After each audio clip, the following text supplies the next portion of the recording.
Vamos a dar inicio. El tema que vamos a estar tratando se llama la búsqueda, ¿verdad? La búsqueda. Eso es muy importante tomar en cuenta. Estos binoculares son para ver a distancias largas, lo ocupan los militares, los exploradores, las personas, ¿verdad?, que andan registrando la cantidad de kilowatts que uno gasta en las casas. Ahí andan con sus, ¿verdad?, binoculares también. Y esto lo que hace, ¿verdad?, es aproximar aquella imagen para que uno tenga una mejor referencia. Por eso lo hemos colocado acá, ¿verdad?, porque uno busca a través de este aparatito pues la aproximación, ¿verdad?, de aquellas imágenes. ¿Cuál es el texto que vamos a estar ocupando? Bueno, vamos a ocupar el Éxodo capítulo 3. Vamos a buscarlo, por favor, en nuestras Biblias, si es tan amable de buscarlo en este momento. Éxodo capítulo 3. Lo buscamos y lo leemos del 1 al 3. Vamos a leer, ¿verdad? Nos ponemos en pie un momentito y juntos lo leemos en el nombre de nuestro Señor. Dice así la Escritura: apacentando Moisés las ovejas de Jetro su suegro, sacerdote de Madián, llevó las ovejas a través del desierto y llegó hasta Horeb, monte de Dios. Y se le apareció el ángel de Jehová en una llama de fuego en medio de una zarza, y él miró y vio que la zarza ardía en fuego y la zarza no se consumía. Entonces Moisés dijo: iré yo ahora y veré esta grande visión, ¿por qué causa la zarza no se quema? Dejamos ahí el texto y oramos. Gracias, Señor, porque nos concedes la dicha de juntarnos nuevamente con el objetivo de nutrir nuestras vidas a través del poder de su palabra.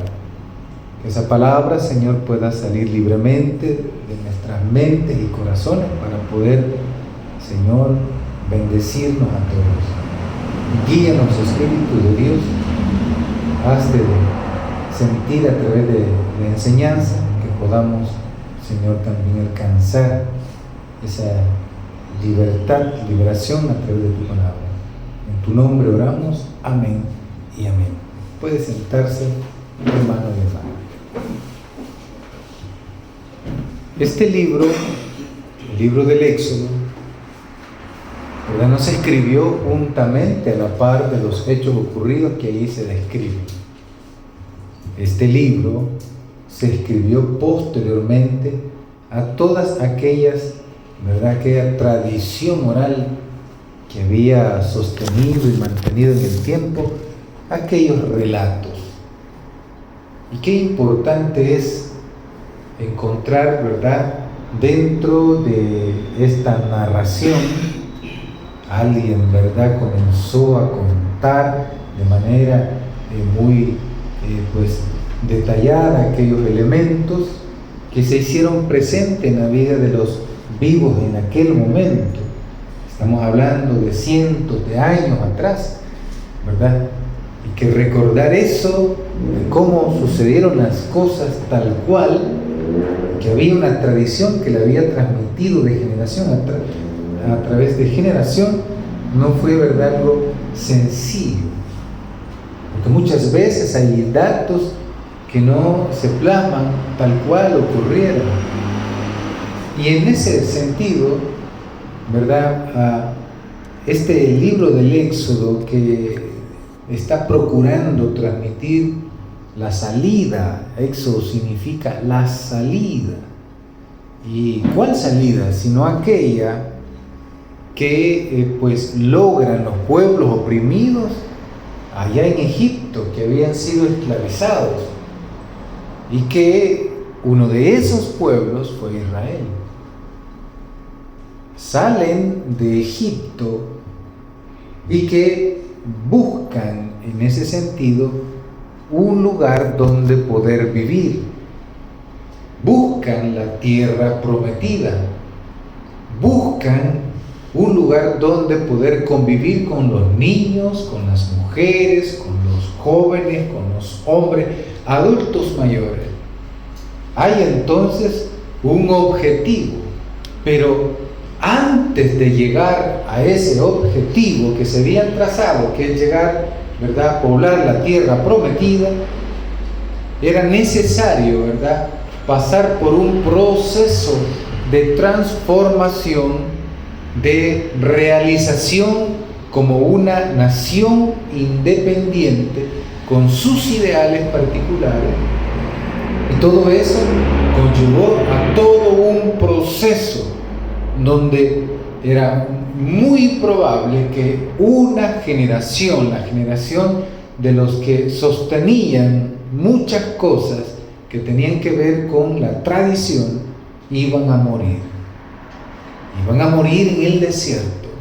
El desierto entonces se convierte para aquellas personas y para el elector actual un lugar de proceso, un lugar donde la persona sufre, donde los seres humanos pues atraviesan ciertas precariedades, pueblos, ¿verdad?, familias, personas individuales atraviesan situaciones extremadamente adversas.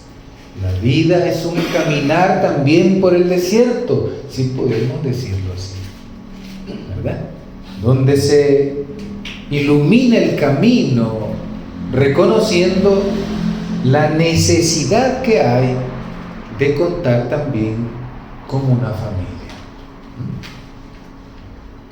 Bien, entonces ahí vamos a comprender, ¿verdad?, un poco acerca de esto y de qué va a tratar todo lo que vamos a ver en este tiempo. Bueno, aquí lo tenemos, ¿verdad? Esto es lo que vamos a ver. Una introducción, el tema, ¿verdad?, que está aplicado en este punto, la búsqueda de personas buenas, la búsqueda en mi interior, la curiosidad como búsqueda y finalmente en la búsqueda hay encuentro, con una conclusión, ¿verdad?, de cierre que vamos a tener este día, si Dios así nos permite poder desarrollarlo todo, ¿verdad?, sin ningún inconveniente. Bueno, tenemos entonces, estimados hermanos, este tema, ¿verdad?, que nos va a estar pues ocupando este tiempo, hablando acerca de la búsqueda. Bien, ahí, hermano, algo que me ocurrió, ¿verdad?, hace un par de días atrás. Yo iba en el vehículo, fíjense, fue bien curioso el caso, iba en el vehículo, hermanos, pues de repente sentí que el celular se iba calentando demasiado y lo ubiqué en cierto lado, ¿verdad?, ahí del carro. Cuando quise, pasados los minutos, cuando quise buscar el celular, se dio, hermano, la situación de que no lo encontré. Lo busqué debajo de lo que era el asiento, lo busqué, hermano, en los depósitos que tienen las puertas allí a la par de uno, lo busqué debajo del otro asiento, encima del otro asiento, iba yo solo en el vehículo. Lo busqué en la guantera también, lo busqué ahí donde está arriba del tablero, ¿verdad?, a la par del parabrisas, y nada. Dios les bendiga, bienvenido. Entonces me pareció curioso, ¿verdad?, todo eso, y comencé a pensar más allá, ¿verdad?, de lo que posiblemente ha de haber ocurrido. Dije yo, quizás en un semáforo con la ventana abierta, alguien metió la mano y me lo sacó y no me di cuenta, ¿verdad? Pero no puede ser, dije yo. No, aquí magia me han hecho, dije yo. Sí, porque bien curioso que de repente ya no lo encontré. Si ahí lo tenía y lo iba ocupando. Bueno, dije yo, me comuniqué, ¿verdad?, con Isabel. Fíjate que se me perdió el celular, le dije. No te preocupes, cuando vengas lo voy a buscar yo, me dijo. ¿Y que lo andaré encontrando? Pensé, si ya lo busqué yo también, no lo va a encontrar ella. Bueno, el tiempo pasó, llegué a la casa, me metí, ¿verdad?, ahí a la sala, y De repente salió Isabel a buscarlo, no se había tardado ni 3 minutos y regresó con el celular en la mano. Fíjense, lo había dejado en la parte donde uno, donde se dobla un cosito ahí para protegerse del sol. Ahí lo había metido y lo había topado para decir yo que para que se enfríe. Y no me acordaba, fíjense. A todos en algún momento nos ha ocurrido, hermano, que hemos perdido algo, ¿verdad? Y no sabemos, o sea, nosotros lo hemos guardado con seguridad y después no nos acordamos dónde lo hemos dejado, ¿sí? Hemos perdido, ¿qué? Dinero, quizás una joya, ¿verdad? Algo que nosotros apreciamos, puede ser hasta una piedrita que uno dice, ¿verdad? Este es de gran valor, tiene un gran significado para mí. Pero el problema es no encontrarlo en el justo momento. Una vez un hermano fue a buscar, ¿verdad?, a un adivino. No hermano, ¿verdad?, de iglesia, sino que hermano de humanidad. Y se fue a preguntarle, ¿verdad?, a un brujo y le dijo, mire, yo quisiera saber. Y le dijo, pues, bien curioso eso, lo dejaste en tal lugar, te la a buscarlo. Entonces llegó y ahí lo encontró, ¿verdad? Interesante, fíjense. Bueno, no digo esto, ¿verdad?, con el fin de que nosotros vayamos a consultar, ¿verdad?, porque es muy peligroso. Uno termina, hermano, más pobre de lo que es, fíjense, con ese tipo de indagaciones. Hay que tener mucho cuidado. Entonces, eso siempre nos ha ocurrido, hemos procurado buscar, ¿verdad?, cuando no encontramos ciertas cosas. Pero la vida también refleja, en nuestro diario vivir, refleja también una búsqueda. Y vamos a ver eso. Es bastante profundo, no es tan sencillo este tema. Y el texto que se ha elegido es un texto que ya habíamos tocado con anterioridad, pero que, hermano, hoy vamos a profundizarlo un poco más. O sea, la búsqueda no es solamente aquel elemento, aquel objeto que nosotros hemos perdido en particular, ¿verdad?, sino que hay algo más en el ser del hombre. Y por lo tanto, vamos a encontrarnos, ¿verdad?, aquí con un elemento, ¿verdad?, muy especial. Búsqueda de personas buenas. Siempre procuramos, hermano, no estar cerca de personas que nos maltratan, ¿ves? Siempre buscamos personas que nos traten regularmente bien. Difícilmente vamos a estar con personas que nos traten mal. Y el ser humano ahí anda en aquella búsqueda de personas buenas, amistades que valgan la pena, ¿verdad? Entonces, en el versículo número 1 del capítulo 3 del libro del Éxodo encontramos la narración, ¿verdad?, de un hombre llamado Moisés. Yo creo que nadie ignora, desde el punto de vista cristiano, nadie ignora quién fue Moisés, cómo llegó al desierto. Bueno, resulta, voy a hacer, ¿verdad?, una remembranza, un recordatorio de todo lo que le ocurrió a este hombre.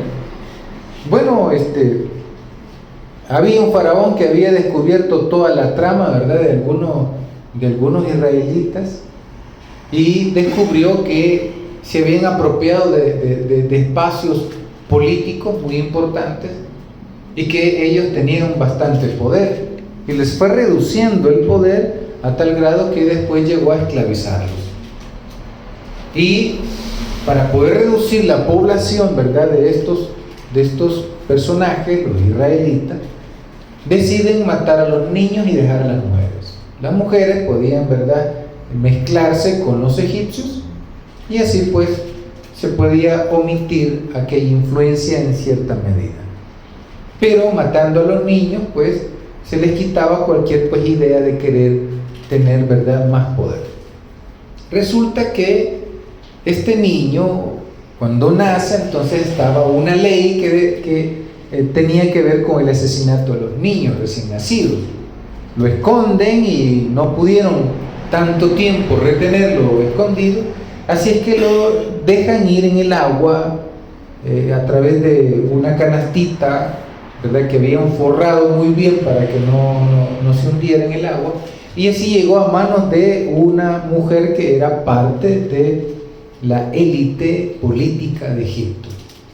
Allí, ¿verdad?, el hombre se crió, allí aprendió todo el arte, la política, la economía, todo lo relacionado, ¿verdad?, al mundo que le rodeaba. Y que por supuesto la élite nunca va a tener una formación, hermano, bastante reducida de pensamiento, sino que siempre van a procurar ampliarse lo más que se pueda, ser más realista con la vida, ¿verdad? La vida, la economía, la política, entre otras cosas.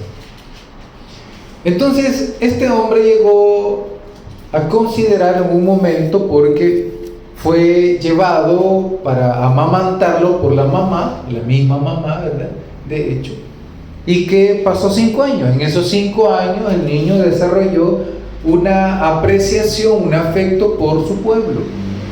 Él no ignoraba quién era su pueblo y que en un momento determinado quiso ser un príncipe, ¿verdad? Como querer liberar al pueblo de la mano opresora de los egipcios. Y en una lucha contra un egipcio, lo mató, lo enterró en la arena y pensó que nadie lo había visto. Bueno, en un momento determinado a él pues lo cuestionan porque había habido una persona que lo vio y lo denunció. El faraón se dio cuenta y trató de asesinarlo, y como era pues una persona muy audaz, muy buxa, ¿verdad?, en buen salvadoreño, el salvadoreño tiene ciertas expresiones, ¿verdad?, que no son muy reconocidas a nivel internacional. Buxo no es aquella persona que anda buceando, ¿verdad?, sino que aquella persona que, hermano, sabe salir adelante a pesar de las circunstancias, que es muy listo, pues siempre encuentra una salida. Y en ese sentido este hombre, siendo, ¿verdad?, y teniendo tantas habilidades, escapó de Egipto y se fue al desierto. Cuando hablamos del desierto, hermanos y hermanas, y también aquellos, ¿verdad?, que nos siguen en las redes, no estamos hablando de un lugar despoblado, sino que, hermano, estamos hablando de un lugar donde existían ciertos grupos de personas, seminómadas o nómadas algunos, y que estaban, ¿verdad?, en distintos sectores del desierto. Cuando este hombre sale, entonces, se encuentra con ciertos grupos que estaban, ¿verdad?, ya situados con su vida particular, con sus normas también que le gobernaban, con su religiosidad, y este hombre llega a cierto lugar. Y como dice la Escritura en estos versículos del capítulo 2, del 15 al 21, había un grupito de personas allí, comandadas por un hombre, un patriarca llamado Jetro. Y Jetro tenía varias hijas, y estas hijas llevaban ese remanente de ovejitas al bebedero de agua que había cerca, y habían unos hombres que eran malvados, ¿verdad?, y trataron de dañar a ese tiempo que habían ganado las mujeres, creyendo que iban a darle de beber a las ovejitas primero, pero aquellos interrumpen y no querían, ¿verdad?, que eso sucediera así tan luego. Vino entonces Moisés, que estaba cerca de allí, las defiende, y las defiende, a mi entender, peleando con aquellos hombres. Los vence y se van corriendo, ¿verdad? Bueno, no es lo mismo que un hombre o una mujer. Usted puede verlos en los videos, ¿verdad?, que hay en las redes sociales.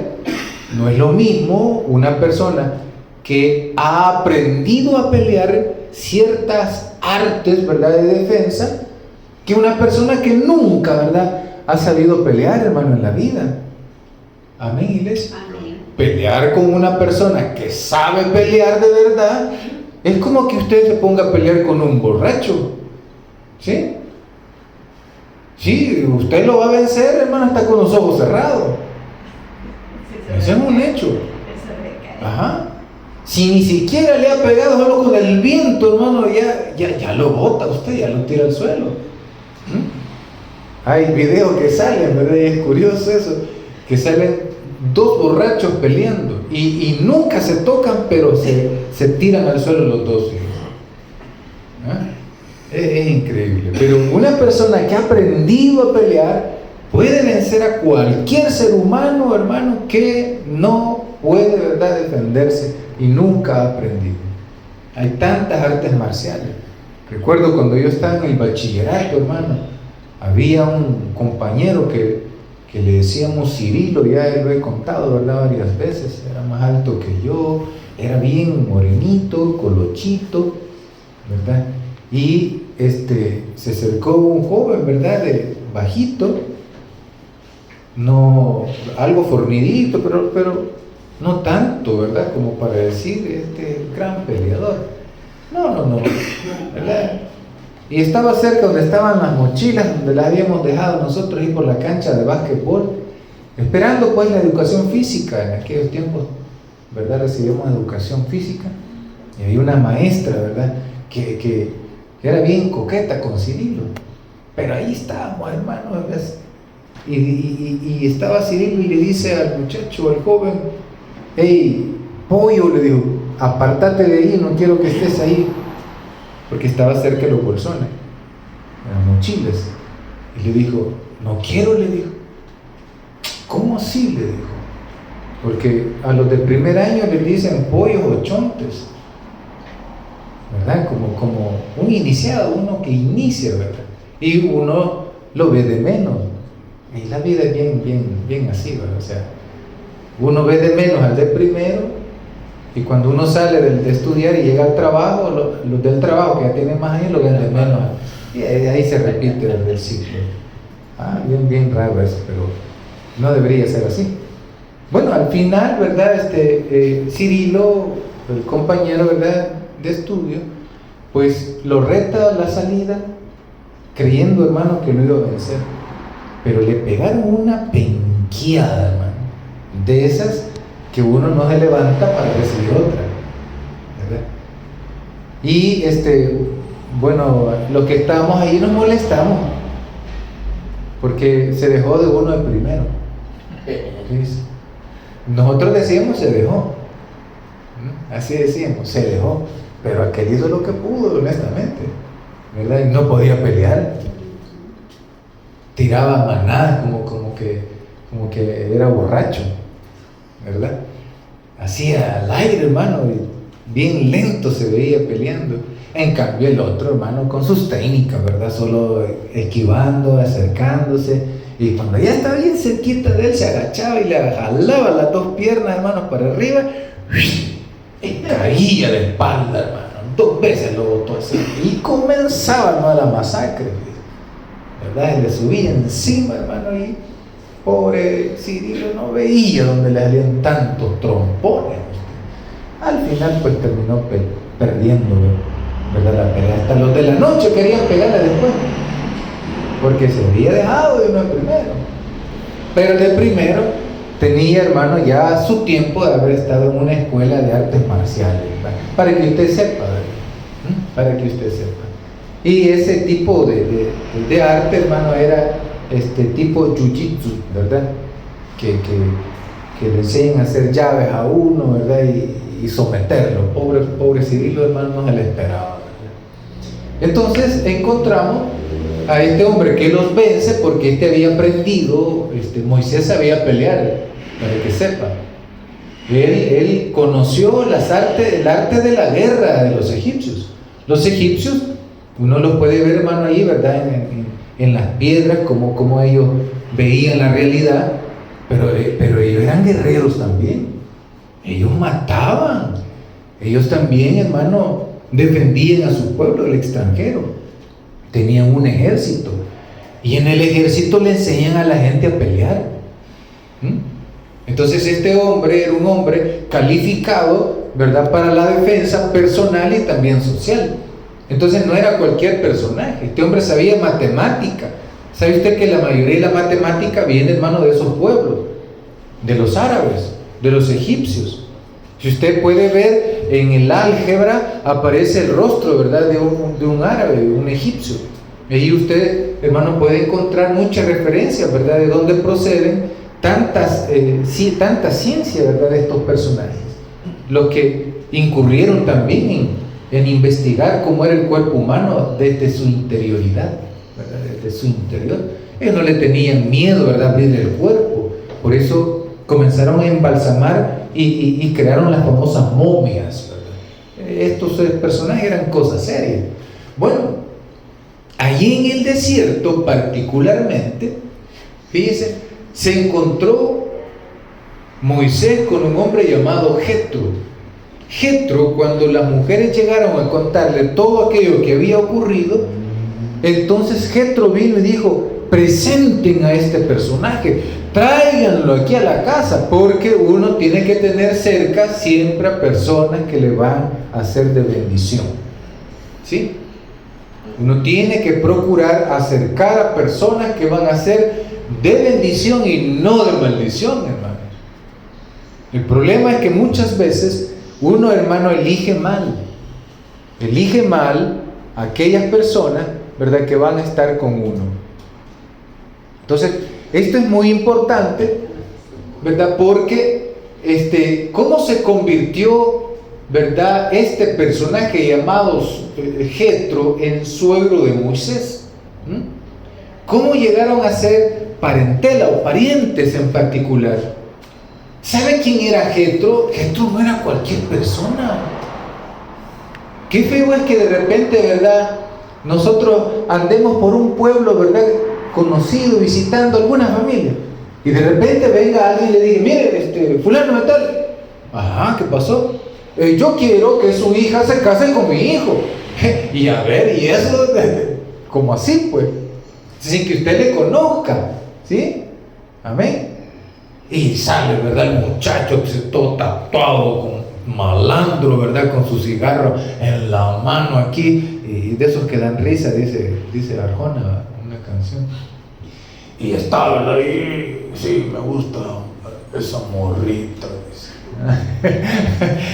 ¿Y usted como papá le va a entregar a su hija a un hombre como ese? ¿Ah? ¿No? Sí. No, ¿verdad? Difícil, ¿verdad? Muy difícil. O en todo caso, ¿verdad?, sale una familia: mire, su hijo me gusta para mi hija. ¿Y cómo es la hija? Ay, no, hombre. La hija, ¿verdad?, hermano, anda tatuada, anda toda, ¿verdad?, con sus cigarritos que dan risa también. Dios le bendiga, pasa adelante. De esos cigarritos que dan risa también, ¿verdad? Y bueno, recibiendo llamada de otro, ¿verdad? No, hoy no te puedo ver, vos me fregaste la vez pasada, me dejaste tirada, borracha, comunicándose con el otro. Y viene el papá y los demás, ¿verdad?, escuchando todo eso. ¿Cree usted que le conviene al hijo una mujer así? Amén. ¿Aceptarían los papás? Porque los papás eran los que decidían en aquel momento, no los hijos. ¿Aceptaría entonces esa relación? Yo creo que no, ¿verdad? Aquellas personas encontraban en el actuar de los seres humanos ciertas cualidades que le permitían a ellos decidir según aquellas actitudes. La actitud es una forma de actuar. Entonces, Jetro y Moisés se vuelven parentela por esas acciones, por esa actitud de ellos. Hicieron parentela, pero como le digo, Moisés no hubiese aceptado el asunto sin que este personaje no se hubiese dado a conocer bien. Es que Moisés no era cualquiera también. Moisés era bien listo. Amén, iglesia. ¿Sí? Moisés era bien listo. Moisés no se iba a meter con cualquier mujer. No. Jetro sabía también que al conocer a Moisés, Moisés no era cualquier persona también. Que Moisés, hermano, iba a ser de bendición para su familia. Mire qué interesante esto, pues. Entonces, muchas veces nosotros, aunque la vida no lo presente así, andamos en búsqueda de personas que sean de bendición para la vida. En esa búsqueda, por supuesto, uno muchas veces elige mal, fíjese. ¿Sí? Hay personas que nos han jugado, hermano, y nos han dañado en la vida. Nos han dañado bastante. ¿Sí? Amistades que dijeron de que no, te vamos a cuidar, te vamos a proteger, y fueron los primeros que le pusieron el zapato así en la cara a uno en el suelo. En lugar de ayudarle, a levantarle, a restaurarle, lo hundieron, hermano. ¿Verdad? Me llamó mucho la atención un video que vi hace poco de uno de los grandes jugadores, hermano, de un deporte particular, un basquetbolista de hecho. A pesar de las derrotas que este hombre sufrió, la mujer lo acompañó hasta el final. Y cuando ya fue, hermano, un hombre de éxito, un hombre, ¿verdad?, que había alcanzado su sueño, se mantuvieron juntos, ¿verdad? Qué triste es que muchas veces en el proceso, en el desierto que atravesamos la vida, la mayoría de los seres humanos, aquellas personas que están cerca son los que se alejan, se apartan y lo golpean mucho más aún. Estaba escuchando y viendo también una experiencia, ¿verdad?, de un hombre que tenía un sueño. Y miren, una mujer, hermano, cosa seria, me llamó mucho la atención esa actitud de esa mujer. Esta mujer trabajó y lo dejó a él a realizar, hermano, ese proyecto que tenía, y él trabajando todo el tiempo en la computadora y haciendo, ¿verdad?, y escribiendo y construyendo ese mundo que él quería, y lo mantuvo por 4 años, fíjense, por 4 años. Ella sabía que él estaba desarrollando, hermano, algo que les iba a ser de bendición para los dos, y así fue, fíjense. Hoy es millonario el tipo, y ella también, y están juntos, y el hombre nunca ha pensado dejarla, porque ha sido de mucha bendición para él. Porque en los momentos más duros, más difíciles de la vida, y estuvo, uno debería de pensar quiénes son las personas que están en nuestro entorno, quiénes son las personas que van a estar, ¿verdad?, a nuestro alrededor. ¿Quiénes van a ser aquellas personas que nos van a ayudar en la vida y no a promover más sufrimiento a lo que ya está, ¿verdad?, presente? Entonces, la historia, ¿verdad?, o la narración, ¿verdad?, que nosotros estamos conociendo de la vida de Moisés, nos permite evaluar, hermano, que hay una búsqueda. Y que estos dos personajes, Jetro y Moisés, decidieron. Fíjense cómo fue el asunto. Muchas veces uno no sabe el porqué de las cosas. Moisés sale, abandonó una vida llena de lujo, llena, ¿verdad?, de situaciones, hermano, interesantes, y llega al desierto. Pero estando en el desierto, había muchas comunidades en el desierto. Hoy, ¿verdad?, últimamente, con relación a los conflictos a nivel mundial, se ha levantado, ¿verdad?, un grupo de una población en Siria llamada los drusos. Y estos hermanos, pues, han sido personajes, los drusos, los personajes que no han tenido una religión definida, siempre han vivido, ¿verdad?, en el desierto.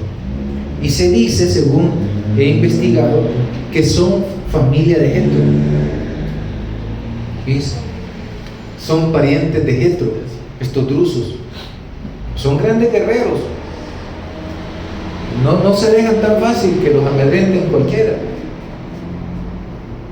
Y hay un grupo particular de los drusos que está a favor de Israel en este contexto, ¿verdad?, de guerra que se está librando allá.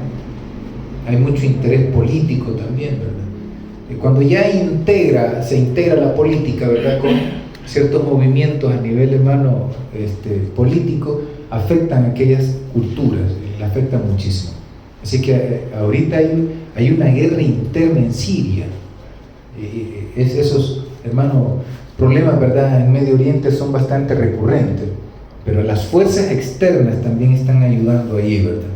Están ayudando para que siempre haya una permanencia de guerra en el interior de la nación.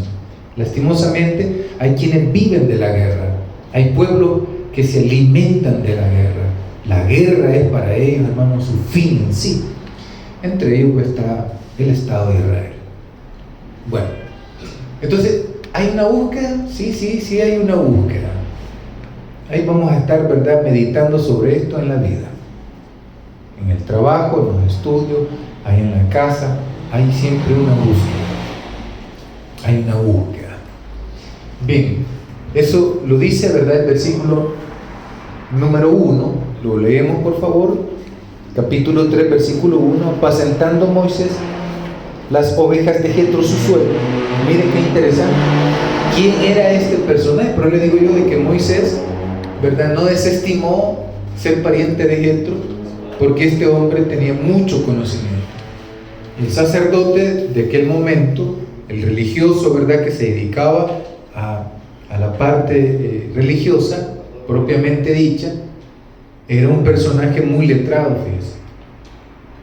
Las comunidades no elegían a cualquiera, elegían a aquellos que tenían conocimiento, ¿verdad?, vastos de ciertas cosas.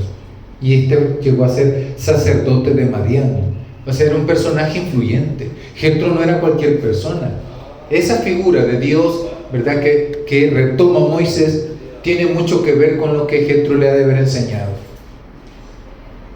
De hecho, los drusos en la actualidad son bastante herméticos con su religión, con sus creencias. No siempre la revelan a cualquiera, ¿verdad? Solo que hay algunos drusos que se han declarado judíos, ¿verdad? Pero que regularmente la fe de ellos, hermano, es bastante oculta, es como muy personal, ¿verdad? Entonces, Jetro le ha de haber enseñado mucho a Moisés en cuanto, ¿verdad?, a lo que la fe refiere. Era un personaje aislado en el desierto y que tenía mucho conocimiento. Entonces hay que procurar buscar a aquellas personas que van a hacer de mucho bien en la vida. Bien, pasemos a otro punto también importante a la luz, ¿verdad?, de los textos bíblicos que nosotros hemos encontrado. Hay una búsqueda también desde el interior. Nosotros buscamos respuestas, porque nosotros elaboramos muchas preguntas en nuestro interior. Hace poco estuvimos, ¿verdad?, en una de las materias allá en la universidad, es la segunda carrera que estoy estudiando, y este es mi último año. Pido sus oraciones porque se ha vuelto un poco más pesada. Llevo 5 materias y necesito, ¿verdad?, de que me apoyen a través de las oraciones, que el Señor pues me esté ayudando y dando fuerza, porque es el último periodo y estas últimas materias son bastante pesadas. Pues hay una que se llama filosofía del derecho, y allí se estaba planteando, ¿verdad?, el cambio o la transformación que sufre el ser humano cuando uno comienza a romper con ciertos dogmas, ¿verdad? La filosofía del derecho es la que le ayuda al estudiante, al abogado o al que ejerce la parte jurídica. Lo que hace es, ¿verdad?, ir más allá de lo que los reglamentos, las leyes, las normas, los decretos establecen. Ir más allá, porque muchas veces la ley, ¿verdad?, es muy cuadrada, pero la filosofía del derecho le ayuda a uno a ir más allá de ese cuadro, procurar encontrar soluciones a los conflictos que muchas veces, ¿verdad?, están como sesgados, ya están predeterminados. En ese sentido, ¿verdad?, yo hice mi aporte para esa clase y les conté cómo su servidor entró en una crisis cuando estaba estudiando en la universidad la parte teológica, y como el que está impartiendo lo que es la materia esta es un filósofo y rechaza, ¿verdad?, cualquier intervención en cuanto a lo religioso, porque quiso detenerme en mi intervención en esa clase, pero le hice ver de que era necesario, ¿verdad?, que pudiera transmitir ese mensaje. Y lo que le dije fue de que cuando yo comencé a estudiar, me voy dando cuenta de algo, hermano, que las Escrituras no lo muestran así por así, ni tanto de un lado ni por el otro, ¿verdad? Y que hay un dogma. El dogma es lo que nace en el camino de la historia. El dogma es lo que crean aquellos grupos que sustentan, ¿verdad?, la religión. Por ejemplo, el catolicismo. El catolicismo influyó muchísimo, hermano, en la forma, ¿verdad?, de pensar cristiano protestante o también, ¿verdad?, evangélico. Nosotros no sabemos qué tanto hay de ideas católicas dentro, ¿verdad?, del pensar evangélico protestante. Entonces, comencé a meterme en lectura, ¿verdad?, y encontré, hermano, un personaje que había salido de Argentina huyendo porque lo trataron de asesinar, le tiraron una bomba en su casa, llega a México y ella comienza, ¿verdad?, a producir, a escribir, a integrarse a la vida, y fue catedrático universitario, tenía 3 carreras, tenía una que era teología, tenía la otra que era historia y tenía otra que era filosofía. Un hombre bien versado. Y bueno, y comenzó a escribir un libro que me impactó, ¿verdad?, hablando acerca de cómo el pensamiento griego con el pensamiento de los hebreos hacían un choque, ¿verdad? Y eran 2 ideas o, hermano, formas de concebir la vida totalmente diferentes, ¿verdad? Y ahí descubrí yo de que, hermano, la divinidad de Jesús era trastocada, hermano. Bueno, llegó un momento que dije, si Jesús no fue Dios, ¿afectaría mi fe eso? Y pensé yo, ¿verdad?, así me adentro. Si Jesús fue Dios, ¿por qué la Biblia entonces presenta a Jesús orando al Papá? O sea, ¿está fingiendo Jesús ahí o qué? Decía yo, ¿verdad? Porque suena bien raro eso. ¿Sí? ¿Por qué si Jesús, ¿verdad?, era Dios de verdad, ¿por qué le gritó al Papá allá en la cruz? O sea, si Jesús fue Dios así propiamente, como el dogma lo ha enseñado, ¿por qué aparecen esas figuras, ¿verdad?, en la vida misma de Jesús? ¿Ah? ¿Por qué no aparece directamente diciendo él, adórenme a mí, yo soy Dios? ¿Por qué no aparece eso? Entonces mi reflexión fue, ¿verdad?, es que cuando nosotros somos cristianos, o sea, nos adherimos a los ideales del cristianismo, que sea Dios o no, el fin no es ese. Yo descubrí eso. Porque hay quienes que quieren, hermano, forzar a otras personas a aceptar un modo particular de aceptar la vida o las ideas. Entonces yo descubrí que el fin del cristianismo no es tanto creer en la figura de Jesús como divino, que sea divino o no, sino, hermano, practicar lo que Él nos enseñó. Eso es el verdadero cristianismo. Hay un montón de gente peleando por esas cosas, que si eso no es, y es que eso no es el valor propio del cristianismo. Eso no lo enseñó Jesús, no en ningún momento. Entonces cuando uno llega, ¿verdad?, dijo el maestro que le gustó, ¿verdad?, mi participación, y dijo, eso es madurez. Eso es madurez, dijo él. Porque entonces el cristianismo tiene valor para el ser humano. Porque uno va a practicar lo que se le ha enseñado, y ha enseñado desde, ¿verdad?, Jesús de Nazaret. Desde Jesús de Nazaret.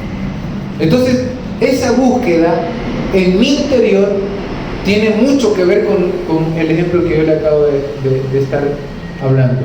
Tanto fue el impacto que causó en el aula con mis compañeros, porque es una aula muy llena, hay más de 60 alumnos. Imagínense. Pobres maestros, ¿cómo les va, verdad, calificando tanto alumnos? Por eso es que hacen grupos. Tanto afectó a la mente de los compañeros que al siguiente día, la otra clase que yo llevaba, una compañera me consultó eso. Y me comenzó a hacer preguntas. Y eso me agradó porque, hermanos, Dios nos ha llevado a nosotros por un caminar en la vida muy interesante, de hecho, y que hay son pocas las personas que valoran, ¿verdad?, lo que Dios le ha logrado dar a uno, fíjese, hasta este momento de la vida. Hasta este momento de la vida. Y me agradó eso porque la persona vino, una joven, ¿verdad?, se acercó y comenzó a hacerme preguntas. Y se hace preguntas uno porque desde su interior hay, hermanos, dudas. La pregunta es una duda y no es del diablo. Déjenme decirle que no es del diablo, es muy sano, viene de Dios, pues.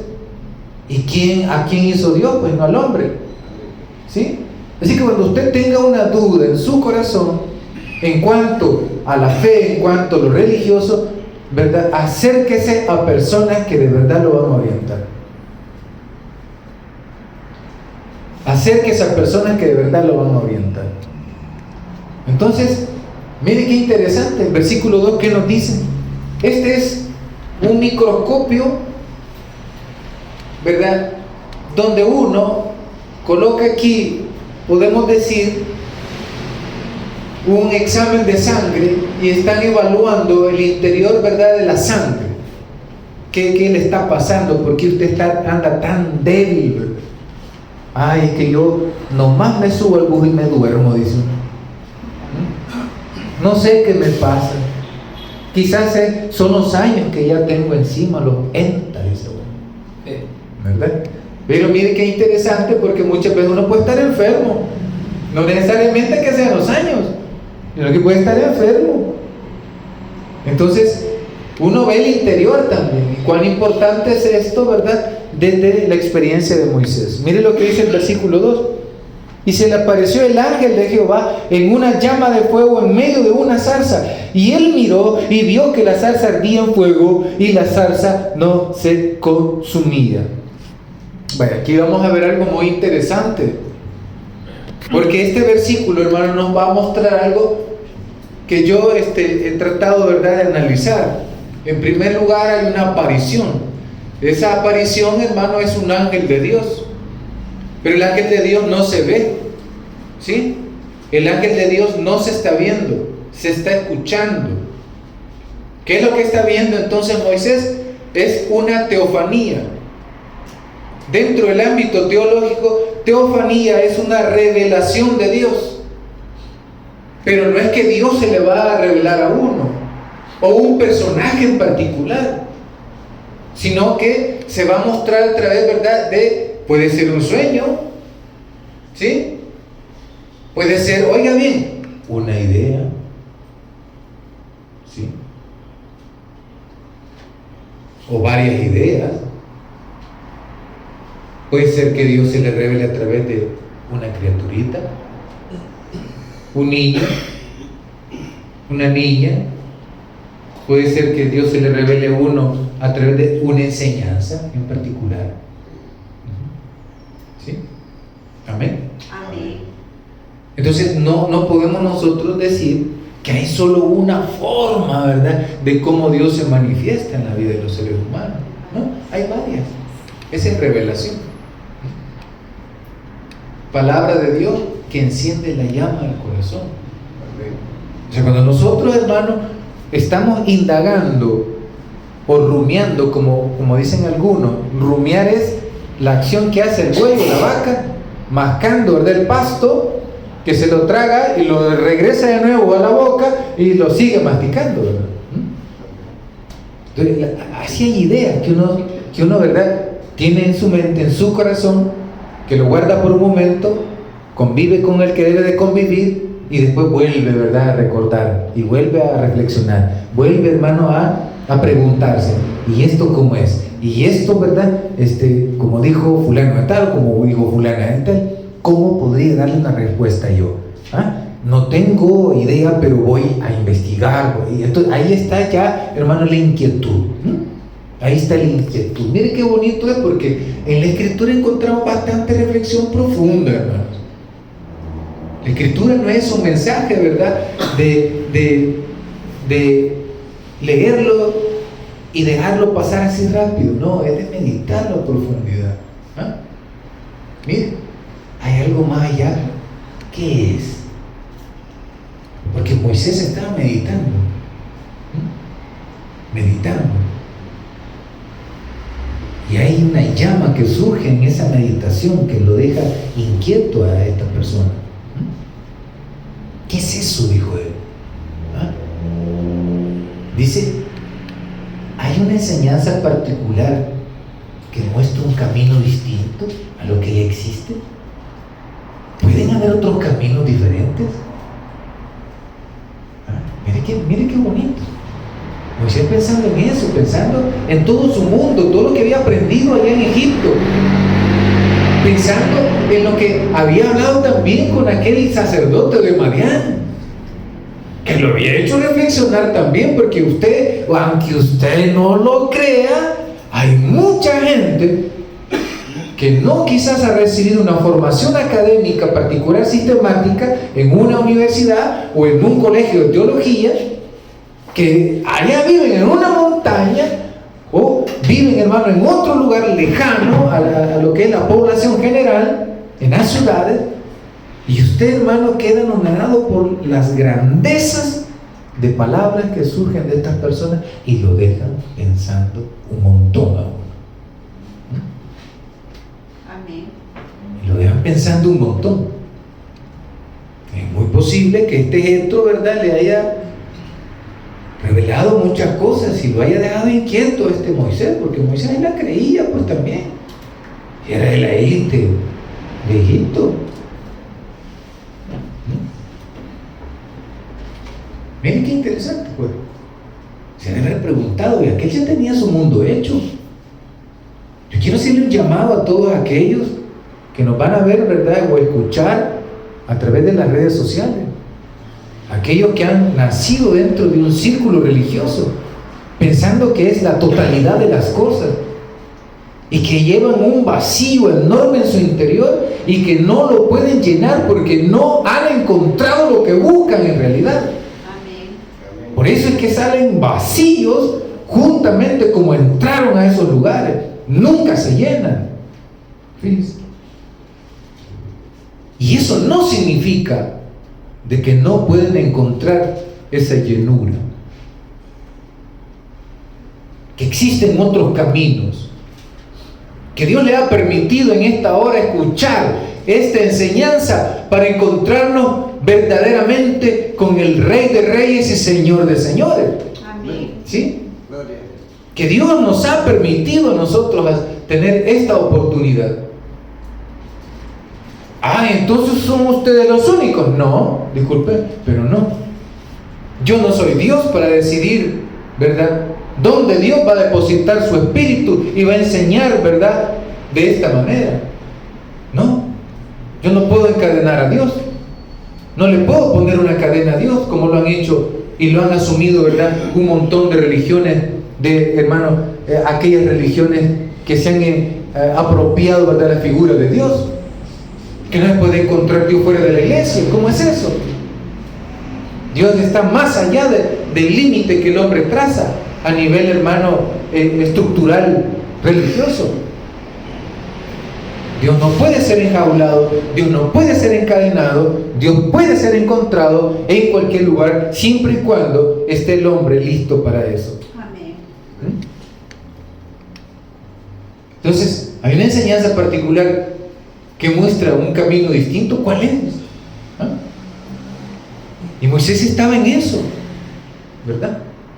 Pensaba Moisés de que ya su mundo estaba hecho, pero se va dando cuenta en el desierto, en los limitantes, en ese camino, ¿verdad?, de formación que no es sencillo atravesarlo, porque hay que atravesar crisis. Entonces vino y comenzó a hacerse más preguntas. ¿Quién es ese que está detrás de todo esto, que me está inquietando el alma? ¿Quién es su promotor? ¿Dios? ¿Qué Dios? Mire qué bonito, pues. Porque la figura de Dios, hermano, es indescriptible. Y el hombre viene y le da forma. Los griegos tenían sus dioses. Zeus era el principal. Un dios que estaba en el trono con un báculo en su mano, que era un rayo.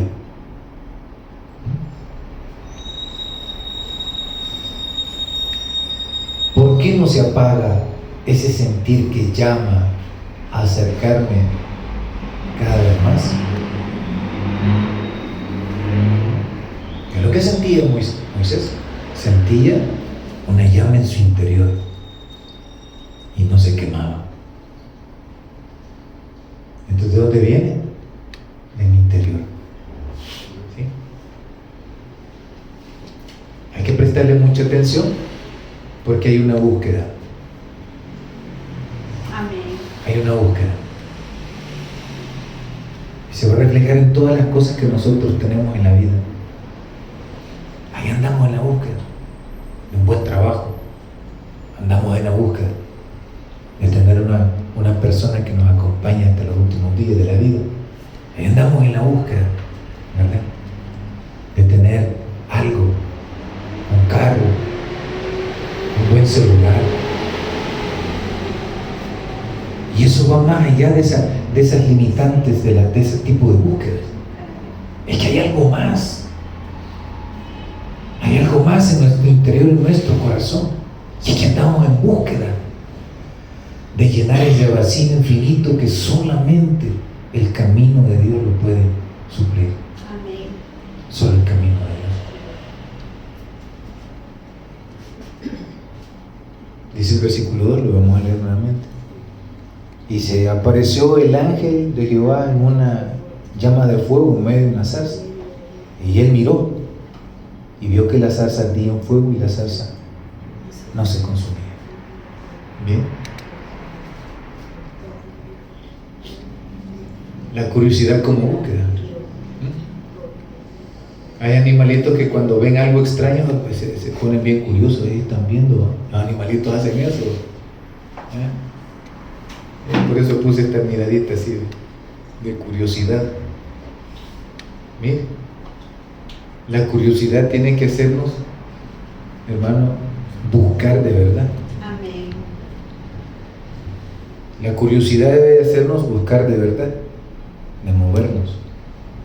Una ocasión se le reveló Dios a Moisés, a un patriarca particularmente, Abraham, y le dijo: vete de tu tierra y tu parentela a una tierra que yo te voy a mostrar y te haré grande, ¿verdad? Influyente. Parafraseando, ¿verdad? El texto. ¿Qué sucedió ahí?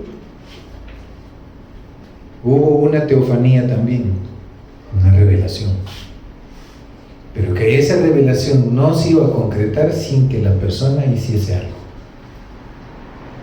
Y aquí vamos, ¿verdad? De la idea a la práctica, del hecho, ¿verdad?, de saber atesorar en el corazón la invitación de Dios, pero no solo se quede con la invitación.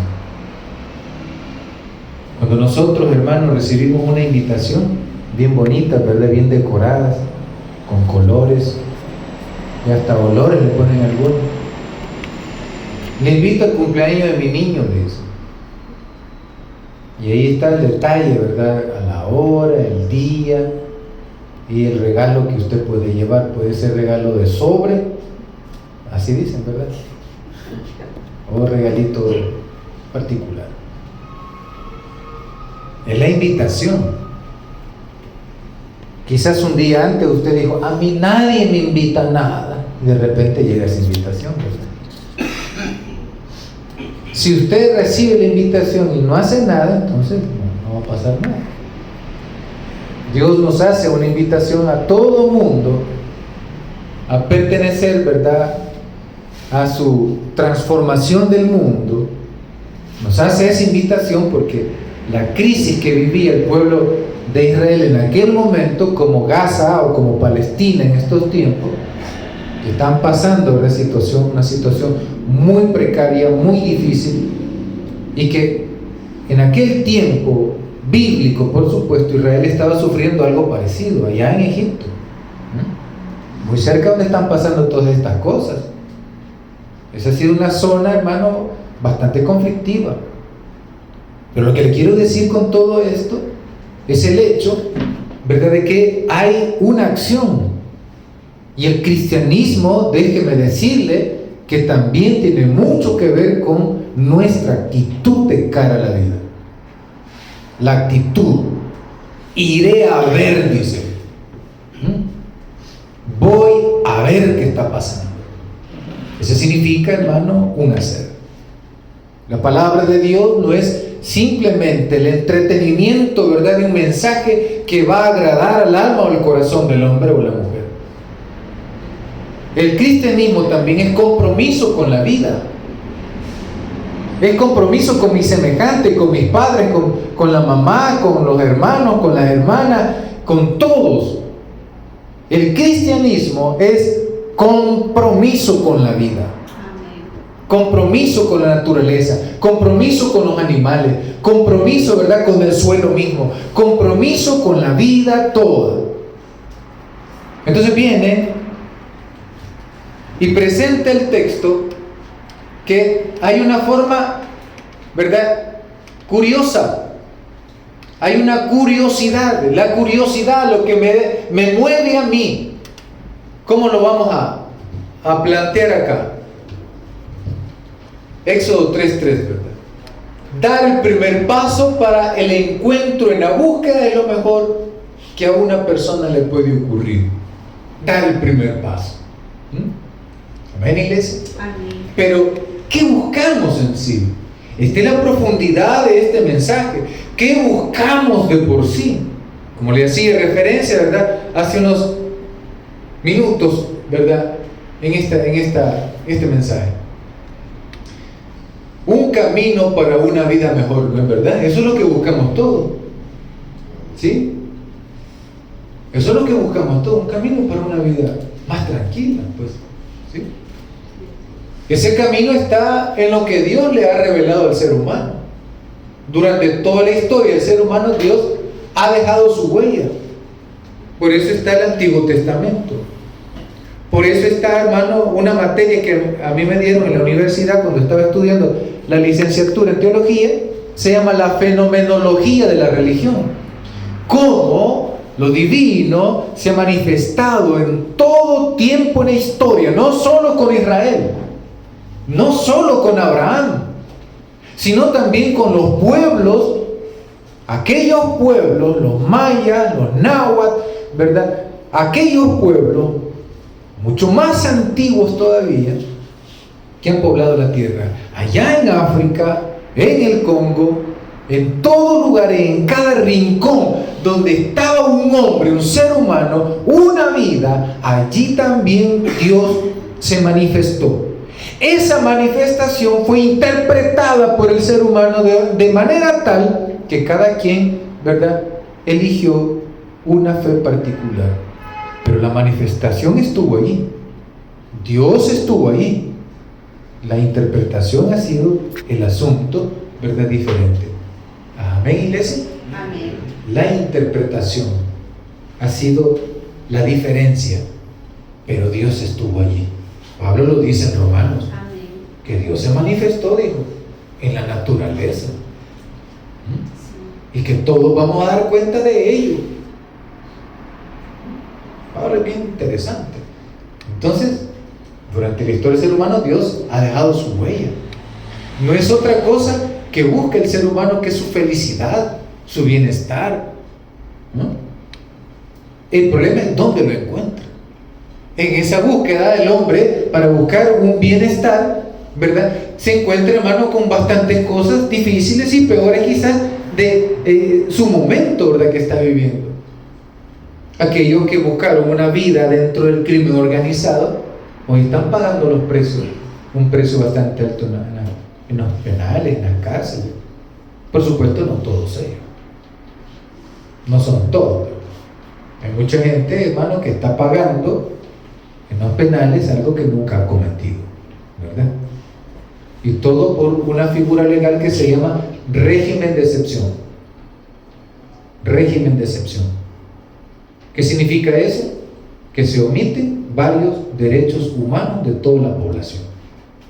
Si usted viene y comienza a criticar a fulano o fulana de tal, que están en un poder particular, en un pueblo, ¿verdad? O en un estado, téngalo por seguro que lo van a llevar preso. Sí. Téngalo seguro que lo van a llevar preso. Pyongyang eso hace en Corea del Norte. Cualquier estado, ¿verdad?, con características, hermanos, bastante imponentes, ¿verdad?, duras, va a hacer eso. Bien, entonces tenemos acá el problema donde uno lo encuentra. Unos dicen que en la iglesia, en las cuatro paredes, otros en el deporte, otros en la ciencia, otros en la filosofía, pero ¿dónde está el camino? El camino se llama Jesús. Amén. ¿Sí? Gloria a Dios.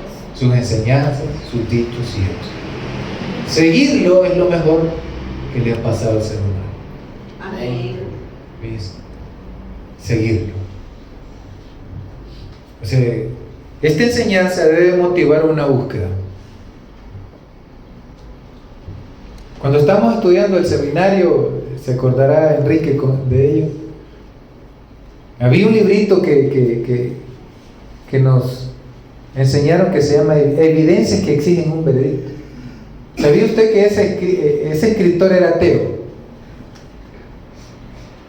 Y que quería desmontar la falacia, decía él, ¿verdad?, del asesinato de Jesús. Algo así, ¿verdad?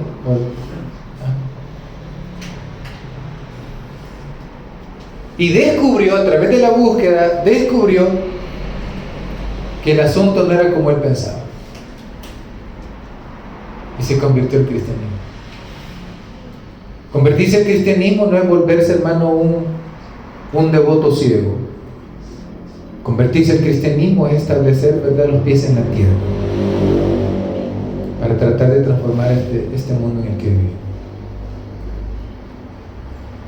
Quien no ha asumido, ¿verdad?, esa responsabilidad está viviendo en un mundo muy aparte de lo que es el verdadero cristianismo.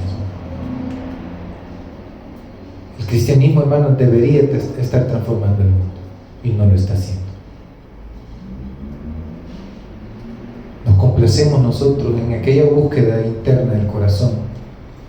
Nos complacemos, ¿verdad?, con una bonita alabanza, con la pertenencia a una organización religiosa que nosotros llamamos iglesia. El cristianismo, ¿verdad?, se complace en un momento estático donde el Espíritu, ¿verdad?, llegó e irrumpió y hablaron en lengua y todo bonito y ya estuvo. Y yo sigo siendo el mismo patán de siempre, yo afuera en la calle. Con mi indiferencia con el pobre, con el afligido, con los asesinados, con los encerrados en las cárceles. Algo hicieron, dicen algunos, justificando, ¿verdad?, su indolencia. Vivimos en un mundo donde hace falta mucho la empatía. Un cristianismo puro, ¿verdad?, que de verdad refleje ese verdadero amor de Dios en medio de la humanidad. La curiosidad entonces debe de hacernos ir a esa búsqueda. Debería. Por último, hermano, vamos a estar hablando acerca de esto. En la búsqueda hay encuentro. Fíjese que pensando en esto, ¿verdad?, hay una imagen de una mamá o un papá que está viendo a su hijo ya prácticamente caminando. Uno se alegra cuando los niños dan su primer paso, ¿sí? Cuando aquel pedacito de carne que uno tenía, ¿verdad?, en sus brazos, de repente comienza a flexionar sus piecitos, agarrándose de cualquier cosa y va, ¿verdad?, parándose. Solo eso, ¿verdad?, es un gran logro y uno celebra eso. ¡Ah, qué bonito! Eso del niño ir caminando, su primer paso. No se alegra, ¿verdad? Ya cuando los niños comienzan a caminar, uno hasta se aleja de ellos, ¿verdad?, para que lo sigan. ¿Ah? Y Y ya cuando uno está un poco lejito, ¿verdad? Y el niño va, ahí va, tambaleándose, ¿verdad? Como que le echamos su trago, ¿verdad? Y ahí llega el niño o la niña y ya lo agarra y uno se deja. ¿Ah? El niño va en la búsqueda del papá o la mamá. Y la mamá y el papá se dejan agarrar. Así es Dios también, fíjense. Amén. No llega un momento donde no se encuentre con Dios. Amén. Y qué linda es esa experiencia. Como me dijo una vez un joven allá en la universidad, ya yo como catedrático, ¿verdad?, de una de las materias de teología, ya en la universidad donde yo me gradué, me dice, en un evento estaba, era de primer año, y bien afligido me acerca, hermano, me dice, quiero hacerle una pregunta. ¿Verdad que estudiar teología en la universidad uno pierde la fe? Me dijo. Y le digo yo, tú tuviste una experiencia con Dios, tú le entregaste tu vida a Dios, tú sentiste a Dios en tu interior. Sí, me dijo. Eso nadie te lo quita y aquí nunca te lo van a enseñar. Mantenete en eso y que vas a salir adelante. Amén. Cuando uno ha tenido un encuentro con Dios, es algo, hermano, que desborda los límites de aquello, ¿verdad?, que uno entiende como religión. Sí. Nadie quien no haya, hermano, atravesado por esa experiencia le puede venir a negar a usted de que Dios es irreal por esa misma experiencia. Amén. Porque hemos recibido un llamado de Dios. Ese llamado de Dios se manifiesta de muchas maneras, a través, ¿verdad?, de la figura paternal, maternal, a través de la figura de un mensaje, de un líder religioso, de una lectura bíblica. Dios, hermano, va a darse a conocer y dejarse encontrar al ser humano en su momento oportuno. Ahí, en un momento oportuno. Hay que evaluar eso, ese encuentro genuino que uno ha tenido con Dios. Hay que evaluarlo. Hay que evaluarlo. Si nuestros actos y nuestra fe es coherente con aquello que aceptamos en un momento. Hay que evaluarlo, ¿verdad? Si meditamos en nuestro andar por la vida, podemos concluir que hay un llamado divino a encontrarnos con Dios por medio de Jesús de Nazaret. La llama encendida es ese llamado divino que nos separa. Dios se deja encontrar. En ningún momento Dios se esconde.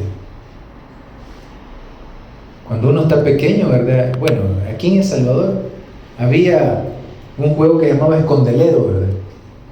¿De qué hacía la persona con eso? Bueno, se quedaba uno, ¿verdad?, ahí pegado a la pared con un palo. No tenía que ver más allá, ¿verdad?, de lo que ahí estaba, en la pared o en ese árbol. Con su mano, ¿verdad?, en la frente, comenzaban a contar. Contá hasta 10, en 10 minutos tenía que esconderse uno, ¿verdad? ¿Sí? En 10 minutos. Estaba la persona ahí, 1, 2, 3, y ya salía uno corriendo, y uno hasta lo veían después cuando le daba la vuelta y terminaba de esconder el otro. Allá le veían la espalda, ¿verdad? No escondía bien uno. Pero qué interesante, ¿verdad? Hermano, Dios no se esconde. Dios no se esconde, nunca se ha escondido. ¿Sabe quién es el que se esconde? Es el hombre. Es el ser humano el que se esconde de Dios. Allá Dios andaba, hermano, en el Edén. Adán, Evita, ¿dónde estaban? Aquí escondido. No vaya a ser, dijo, que nos cache Diosito. Dios no se esconde. Quien se esconde es el ser humano, no quiere ser confrontado por Dios, porque Dios lo desnuda a uno. Amén. ¿Sí? Bueno, ni Dios es el mismo ser humano. El pecado. Era Dios siempre, Él es el que hizo el primer movimiento, desde la creación de todas las cosas. Allá, buscando al hombre, mandándole mensajes. Recuerdo cuando en los meses de octubre uno encumbraba las piscuchas. La piscucha es el cometa, ¿verdad?, que uno hace con varillas de, ¿cómo se llama esa? Bambú. De bambú, ¿verdad? Ahí es finita las hace uno. Yo aprendí a hacer piscuches, me comentan, y las elevamos, hacíamos con botes de esos cumbitos de leche, le atravesamos una varilla así de hierro, ¿verdad?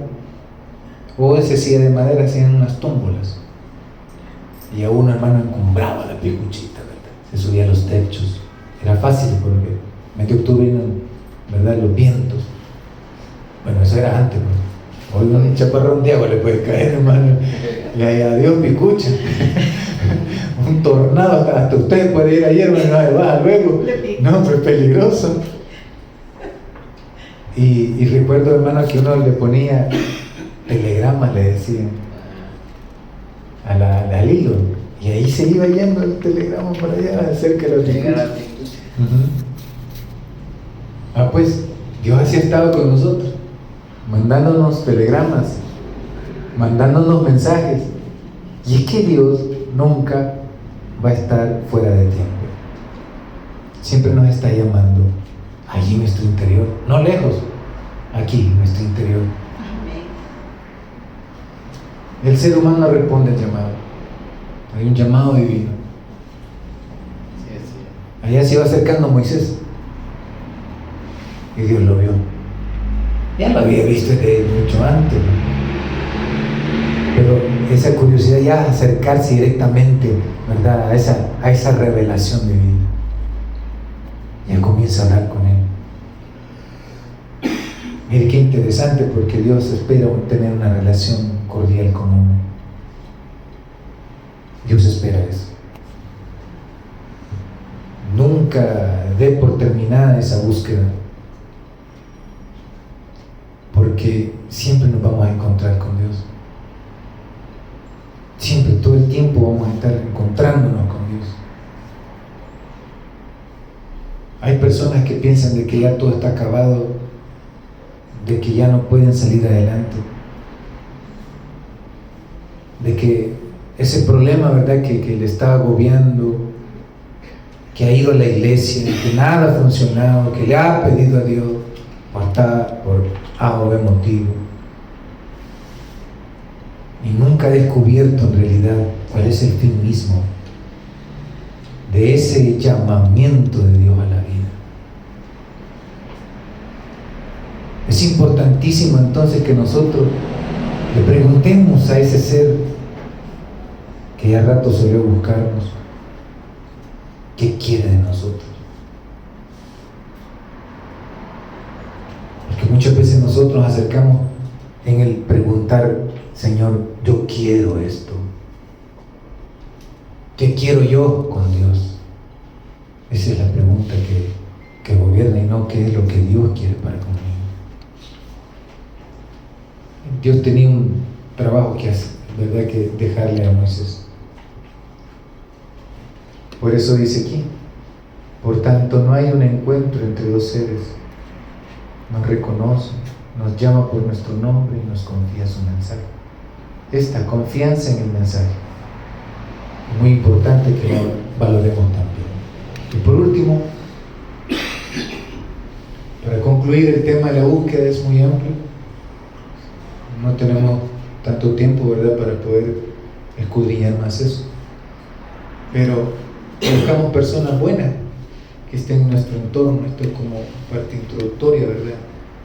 Buscamos en nuestro interior cómo solventar esa necesidad, ¿verdad?, que nos agobia, la curiosidad como búsqueda, y en la búsqueda hay encuentro. Estos hilos de ideas deben hacernos reflexionar sobre nuestra búsqueda constante de Dios y sus enseñanzas. Dios, ¿verdad?, es muy importante en la vida de todos. Procuremos acercarnos confiadamente a Él. Él no está lejos, Él está cerca. Y aquellos que nunca han tenido quizás un encuentro con Dios, reflexionan sobre este mensaje. No busquen, no se cansen, porque tarde o temprano lo van a encontrar. Nos quedamos hasta acá, hacemos una pequeña oración. Gracias, Señor, porque hasta este momento nos ha revelado su palabra, su querer para con nosotros. Señor mío, reconocemos nuestra finitud, reconocemos nuestras debilidades. Reconocemos, Señor, que somos seres humanos necesitados. Míranos un momento. No podemos esconder nada. Estamos desnudos ante ti. Y perdona, Señor, nuestros pecados. Perdona nuestras malas palabras, palabras no dichas en el momento apropiado.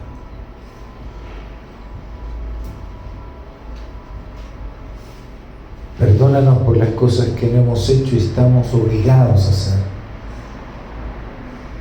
Hacer el bien al otro, a la otra. Perdónanos porque muchas veces hemos actuado con mala intención, Señor.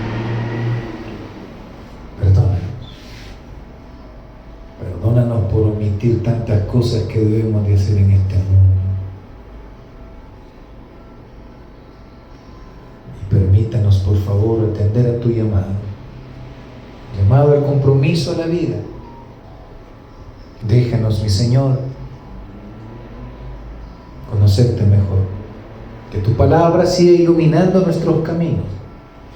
Que tu palabra siga tocando corazones de los que estamos en esta comunidad, como aquellos que nos escuchan, como aquellos, Señor, que están pendientes de estos mensajes. Bendíganos, por favor. Bendiga al hermano y a la hermana, a la familia, en los estudios, en la casa, en el trabajo, en el negocio, en la empresa, en cada lugar, Señor. Podamos ser seguidores tuyos verdaderamente, hombres y mujeres que hemos encontrado tu gracia y tu bondad y tratamos de devolver un poquito en este mundo. Bendiga a nuestros hijos e hijas también, Señor. Bendíganos a todos. Bendiga este pueblo que te necesita y aquellos sectores, Señor, sociales que te necesitan también. Los que están presos en las cárceles, los enfermos en los hospitales, los niños, Señor, indefensos, y todo aquel, Señor, grupo social que está siendo vulnerado en sus derechos. Bendíganos a todos. Gracias una vez más por permitirnos ser instruidos en tu palabra. En tu nombre oramos. Amén y amén. Le damos un fortísimo aplauso, Señor.